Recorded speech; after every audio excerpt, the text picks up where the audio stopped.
కదా. 6 నెలల జైలు జీవితం బీసీ ఉద్యమాన్ని పురుడు పోసుకునేటట్లు చేసిందా, లేదా ఇతర అంశాల మీద దృష్టి సారించేటట్లు చేసిందా? 6 నెలల జైలు జీవితం మాత్రం ఒకటి నేర్పించిందండి. జీవితం నిజంగా చాలా చిన్నది, చేయాలనుకున్న పనులు చాలా బలంగా సీరియస్నెస్తో సిన్సియారిటీతో చేయాలని జైలు జీవితం అయితే నేర్పించింది.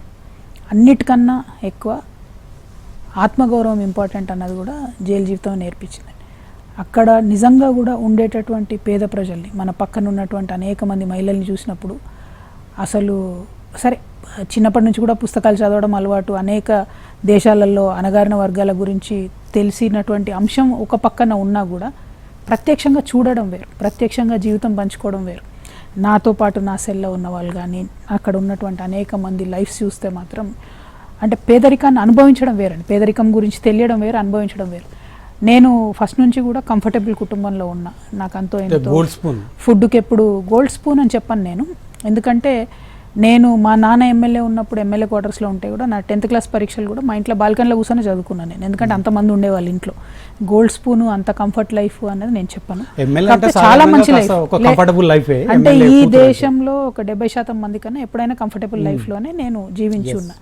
అది నా తప్పు కాదు. నేను అక్కడ పుట్టాను, నేను ఆ కమ్యూనిటీలో పుట్టాను, లేకపోతే ఆ ఇంట్లో పుట్టాను కాబట్టి నా అదృష్టం ఒక రకంగా.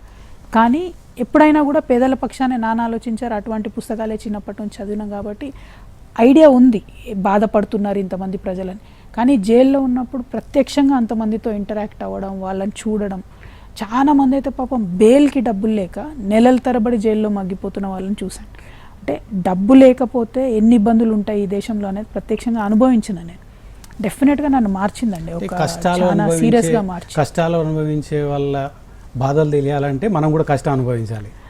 డెఫినెట్గా అండి. ఇప్పుడు మేము మా రాజకీయ నాయకులు అందరం కూడా పల్లె బాట పడతాం, ఊర్లలో పోయి నైట్ ఉంటాం. ఎందుకోసం? చూడడానికి, ప్రజల జీవితం దగ్గర నుంచి చూడడానికి. కానీ నేను మంచికో చెడుకో నాకు 6 నెలల అవకాశం వచ్చింది పేద ప్రజల జీవితాన్ని అబ్జర్వ్ చేయడానికి, వాళ్ళకుండే రకరకాల కష్టాలు గమనించడానికి. డెఫినెట్గా it change me as a human being. దాని నుంచి నేను ఏం చేస్తాను, what can I do for them అన్నది మాత్రం నేను ఆలోచించుకున్నా డీప్గా. రెస్ట్ ఆఫ్ మై లైఫ్ ప్రజల కోసమే ఉంటా అండి నేను ఖచ్చితంగా, చాలా సీరియస్గా. అంటే